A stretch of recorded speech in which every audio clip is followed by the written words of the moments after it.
Al-ansar la yuhibbuhum illa mu'minun, ansari hawapendi wao isipokuwa mu'min. Wala yubghiduhum illa munafiqun, na wala hawachukii wao isipokuwa ni mnafiki. Maneno ya wazi haya. Faman ahabbahu Allah, na yeyote ambaye atawapenda wao atampenda yeye Allah, atawapenda ansar.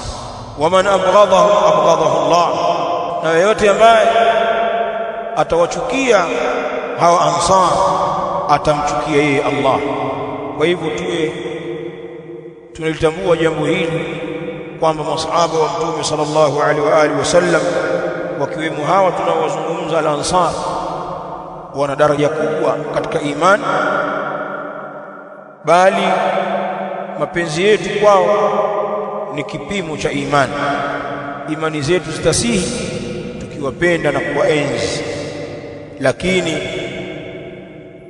imani zetu zitaporomoka pengine tukafikia kiwango cha wanafiki kwa sababu ya kuwachukia na kuwabeza al-ansar, na hawa ni sehemu ya masahaba wa Mtume sallallahu alaihi wa alihi wasallam. Kwa hivyo tuwe makini na makundi yanayojinasibu na Uislamu. Tena wengine wanazungumza kwa lugha za kuwapenda watu wa nyumbani kwa Mtume sallallahu alaihi wa alihi wasallam, kama wanaofanya mashia. Wakizungumza wanazungumza kwamba wao ni ansar wa ali baiti nabii sallallahu alaihi wa alihi wasallam, wao ni watetezi wa watu wa nyumbani kwa Mtume sallallahu alaihi wa alihi wasallam. Ndio nembo yao hiyo, kauli mbiu ni hiyo. Sisi tunawapenda ahlul bait na kuwatetea na kulinda heshima zao. Ukiangalia ahlul bait ni watu bora, wakina Ali bin Abi Talib, kina Jaafar bin Abi Talib, watoto wa Ali, wajukuu zake Mtume alayhi salatu wasalam, al-Hasan, al-Husayn, mama yao Fatima az-Zahra na wengineo, watu bora kabisa. Wao wanadai kwamba ndio wanawapenda hao na kuwatetea. Lugha hii ni lugha ya mtego, na hii ni nyavu, ili upate kuingia kwenye matundu wa kunasa. Ingia sasa kwenye vitabu vyao, kwenye maandishi ya maulama wao, kaa katika hauzati zao, usikilize darasa zao wakiwazungumza baadhi ya masahaba wa Mtume sallallahu alaihi wa alihi wasallam, bali wake za Mtume kama Aisha. Utajua kwamba yale maneno yote ya kuwanusuru watu wa nyumbani kwa Mtume yalikuwa ni geresha, na wao wana nguzo katika dini ya Kishia inaitwa nguzo ya taqiya, kuuficha ukweli kwa maslahi. Wakifanya hivyo wanafanya kwa itikadi. Utakaa na Shia miaka kadhaa na kusoma mwelekeo wako, kama kuna kitu fulani wakipenda na kwao ni kitu kiovu, haukwambii papo kwa papo, watapamba pamba hivi, watakuzugazuga. Na ndio mahala mashia wamewazoa masufi wengi, wanadhihiri kwamba na wao wanaunga mkono maulidi, mazazi ya Mtume, watu wa nyumbani kwa Mtume, maulidi ya Fatima, wana maulidi ya Hussein, al-Hasan. Na ndio mambo ya masufi hayo.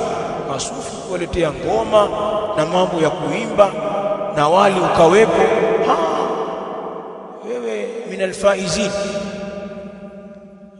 Hawataki mambo mengine yoyote, mashia wamewaingia hapo.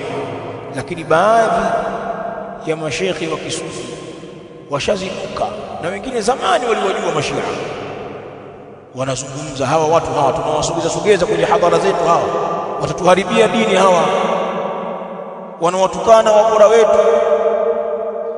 Maana mtu mwovu hawezi kujificha wakati wote, hii dini inalindwa na Allah. Baadhi ya mashia wamezungumza maneno mabaya yakarekodiwa kwa video yako mitandaoni, wakina Jalala wakiwakejeli masahaba. Kiongozi wa Kishia anazungumza wazi kejeli kwa masahaba wa Mtume sallallahu alaihi wa alihi wasallam. Klipu yake ile imezagaa sasa, akizungumza alipofariki Mtume sallallahu alaihi wa alihi wasallam, pana watu hawakuonekana kwenye kumwandaa Mtume pale. Hawa kina Abu Bakar na kina Umar walikuwa wapi hawa? Anazungumza kama Mtume kafa, wakina Ali wanalia, wana uchungu, wanamuandaa mtume wao na ndugu yao. Wakina Abubakar wako huko wanagombania madaraka. Kadhihirika mpaka wale walikuwa wakipewa bahasha katika zile markazi za kisufu, huyu kumbe sio. Baadhi ya mashaikh wa kisufu wamezungumza kwa uchungu kwamba hawa watu wataki hata misaada yao kwa maulidi yetu, hapana bwana. Mmoja akasema afadhali mawahabi, wale ni masuni wenzetu, afadhali na wale. Tukaambiwa sisi tuna nafuu.